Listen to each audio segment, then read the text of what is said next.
To all of students, now अब हम start करने जा रहे हैं। हमने कल पढ़ लिया था, क्या पढ़ा था ज्योग्राफी में हमने, कि भू उपयोग और भौगोलिक परिस्थिति दोनों चीज़ें अलग अलग थी। एक बात ध्यान रखना, भू उपयोग और भौगोलिक परिस्थिति दोनों ही अलग अलग चीज़ें हैं।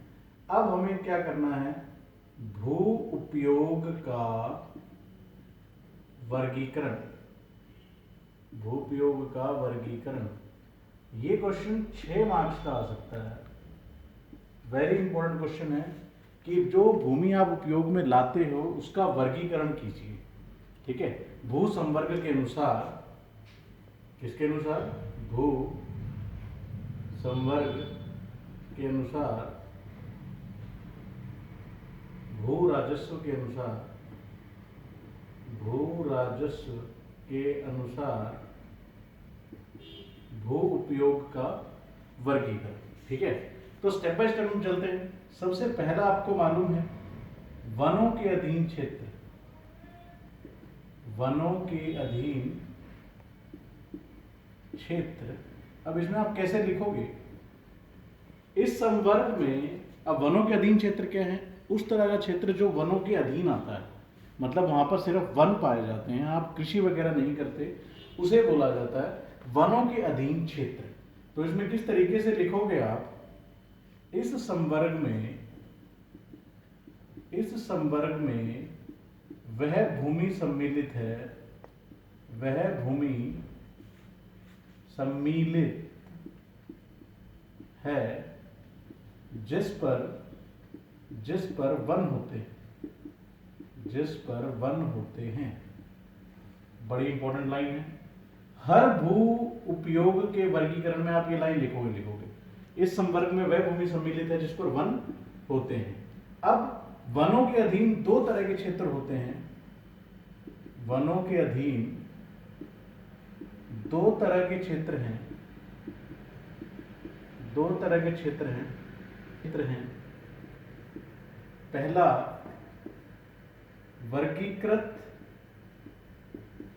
वर्गीकृत क्षेत्र और दूसरा वास्तविक क्षेत्र। बड़ा इंपॉर्टेंट है भैया। वर्गीकृत क्षेत्र वो क्षेत्र होता है जहां पर वन भविष्य में पाए जा सकते हैं। वह क्षेत्र है जहां भविष्य में वन पाए जा सकते हैं। अब इस चीज को आप अच्छे से समझ लो। देखो, मैंने पहले कहा था कि जो भू राजस्व के आंकड़े हैं वो कम ज्यादा होते हैं। तो जब आपने वर्गीकृत क्षेत्र डाल दिया तो अगर उसके अंदर अगले साल कहीं पर वन पैदा हो गए, झाड़ियां पैदा हो गई, तो आपका जो वनों के अधीन क्षेत्र है वो क्या हो जाएगा, बढ़ जाएगा। मैंने कल भी बताया था कि मान लो 1000 किलोमीटर स्क्वायर है और वो बढ़ के 1040 किलोमीटर स्क्वायर हो जाता है, तो इसका क्या मतलब था कि जो वर्गीकृत क्षेत्र है उसके अंदर जितना भी वन हमने लगाया था कि भैया इतना वन और बढ़ सकता है, तो वो सारी चीजें उस वर्गीकृत क्षेत्र के अंदर थी। और में थी वास्तविक क्षेत्र, वह क्षेत्र होता है जहां पर वन होते, जहां पर वन होते। तो वास्तविक क्षेत्र वह क्षेत्र होता है जहां पर वन होते हैं, वर्गीकृत क्षेत्र वह क्षेत्र होता है जहां पर भविष्य में वन पाए जा सकते हैं। वर्गीकृत क्षेत्र के अनुसार इस संवर्ग में वन भू उपयोग की वृद्धि हो सकती है। ठीक है, आप ये बात याद रखें। लास्ट में क्या लिखेंगे इसी के अंदर कि वर्गीकृत क्षेत्र के कारण, क्या लिखेंगे लास्ट पॉइंट इसमें, वर्गीकृत क्षेत्र के कारण, वर्गीकृत क्षेत्र के कारण वनों के अधीन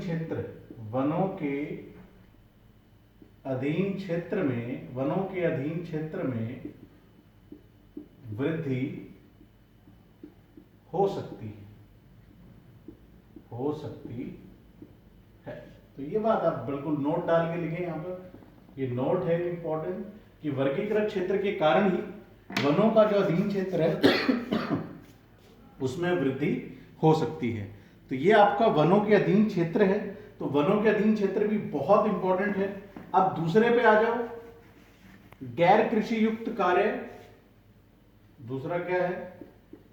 गैर कृषि युक्त कार्य भूमि। पहली लाइन तो वही लिखोगे, इस संवर्ग में वह भूमि आती है या वह भूमि निम्नलिखित, इस संवर्ग में वह भूमि निम्नलिखित है, वह भूमि आती है जिस पर गैर कृषि कार्य होते हैं। उदाहरण के तौर पे देखो, इस संवर्ग में क्या था? वह भूमि आती है जिस पर गैर कृषि कार्य होते हैं। उदाहरण के तौर पर जिस भूमि पर मकान बनाए जाते हैं,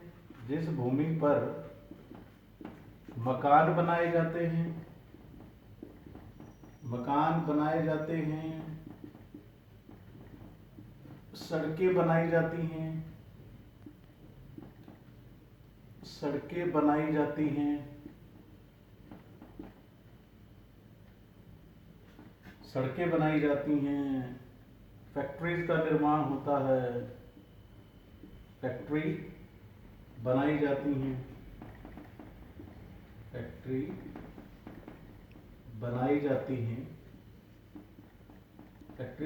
उदाहरण के तौर पर जिस भूमि पर, मतलब याद रखें कि अब ये कृषि युक्त भूमि नहीं है, यहाँ पर कृषि आप नहीं कर रहे, आपने उसके ऊपर मकान बना लिए, सड़कें बना दी, तो उस भूमि को किसमें डाल दिया जाएगा? गैर कृषि युक्त कार्य भूमि में। उदाहरण के तौर पर जिस भूमि पर मकान बनाए जाते हैं, सड़कें बनाई जाती हैं, फैक्ट्री बनाई जाती है, वह भूमि गैर कृषि युक्त कहलाती है। गैर कृषि युक्त भूमि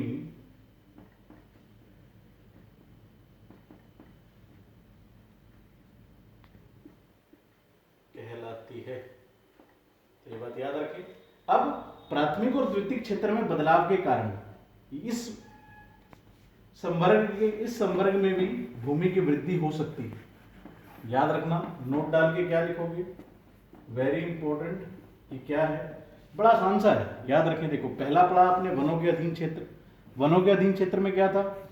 जितनी भी भूमि वनों के अधीन आती है, ठीक है, वह भूमि सम्मिलित की जाती है जिसमें वन होते हैं। दो तरह के वन क्षेत्र, वर्गीकृत वन क्षेत्र में समझा चुका कि जो चीज क्या होती है जहां पर वन कभी पाए जा सकते हैं। गैर कृषि युक्त कार्य भूमि, बिल्कुल सिंपल, कि गैर कृषि युक्त कार्य भूमि जो है इसमें वृद्धि हो सकती है।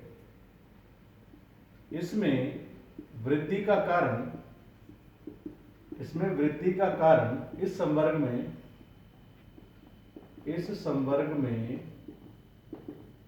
वृद्धि का कारण प्राथमिक और द्वितीयक क्रियाओं का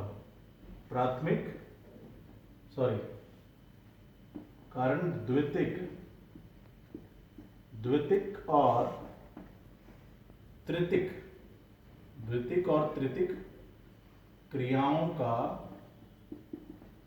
बढ़ना। याद रखना, इस संवर्ग में भी वृद्धि के कारण क्या होंगे? आप देख रहे हो दिन प्रतिदिन सड़कों को ज्यादा बिछाया जा रहा है, दिन प्रतिदिन मकानों का निर्माण बहुत अधिक हो रहा है, फैक्ट्रियों का निर्माण बहुत अधिक हो रहा है। क्यों? क्योंकि जनसंख्या बढ़ रही है और द्वितीयक और तृतीयक कार्यों में क्या हो रहा है? इजाफा हो रहा है। जैसे जैसे ये कार्य बढ़ते हैं वैसे वैसे इस कार्य के जो प्रयुक्त भूमि होती है वो भी क्या हो जाती है? बढ़ जाती है। याद रखें इस चीज को।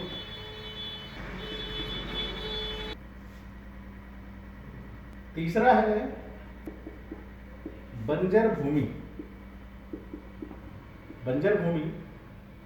पहली लाइन तो वही लिखोगे, इस संवर्ग में इस संवर्ग में वह भूमि सम्मिलित है, वह भूमि सम्मिलित है, वह भूमि सम्मिलित है जिसे टेक्नोलॉजीज की मदद से, जिसे टेक्नोलॉजी की मदद से कृषि योग्य नहीं बनाया जा सकता, कृषि योग्य नहीं बनाया जा सकता। याद रखना इस चीज को कि इसे कृषि योग्य कभी नहीं बनाया जा सकता। उदाहरण के तौर पर अगर आप देखोगे तो रेगिस्तान, रेगिस्तान, पहाड़ी भूमि आदि। ठीक है, तो ये बात याद रखें कि बंजर भूमि में भी क्या है, इस संवर्ग में वह भूमि सम्मिलित है जिसे टेक्नोलॉजी की मदद से कृषि योग्य नहीं बनाया जा सकता। तो ये तीसरा भी आप लिख लें अच्छे से, बड़ा आसान है। तीसरे के बाद मतलब आप ऐसी भूमि है जिसे आप कभी कृषि योग्य बना ही नहीं सकते। चौथा है स्थायी चरागाह, चरागाह, स्थायी चरागाह। इस संवर्ग में वह भूमि सम्मिलित है जिस पर, इस संवर्ग में वह भूमि सम्मिलित है जिस पर गांव का, जिस पर सरकार का अधिकार होता है, जिस पर सरकार का अधिकार होता है, सरकार का अधिकार होता है। इस भूमि के थोड़े से हिस्से पर, इस भूमि के थोड़े से हिस्से पर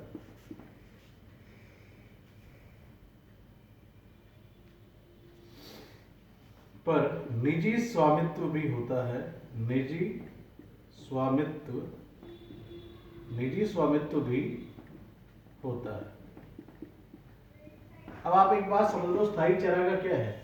मान लो आप गांव में देखते हो जहां पर बिटोड़े वगैरह लगाए जाते हैं, अगर हम उन बिटोड़ों को हटा दें, अगर हम देखते हैं कि बिटोड़े लगा दिए गए, इन बिटोड़ों को हटा दिया जाए, तो वो जो भूमि बचेगी, मतलब लाल डोरे वाली जमीन, स्थायी चारागाह क्या होता है, लाल डोरे वाली जमीन। ये बात याद रखें भैया, मतलब इस पे किसका हक है, सरकार का, लेकिन छोटे छोटे हिस्सों पे जो निजी स्वामित्व है उसको भी हम लोग क्या कर लेते हैं, अधिकार कर लेते हैं उसके ऊपर। लेकिन बेसिकली वो किसके लिए बनी है, स्थायी चारागाह है, साझी संपत्ति है। स्थायी चारागाह यह एक साझा संपत्ति होती है, यह एक साझा संपत्ति, यह एक साझा संपत्ति होती है। ये बात आप याद रखें, बड़ा इंपॉर्टेंट है। ठीक है, तो देखो इस संवर्ग में वह भूमि सम्मिलित है जिस पर सरकार का अधिकार होता है, इस भूमि में थोड़े से हिस्से पर निजी स्वामित्व भी होता है, यह एक साझा संपत्ति होती है। बड़ा सिंपल से, आपको बनाने की जरूरत नहीं है नोट सबको, साथ के साथ इसको लिखते जाएं, बड़े आसानी से यहीं से नोट्स तैयार हो जाएंगे।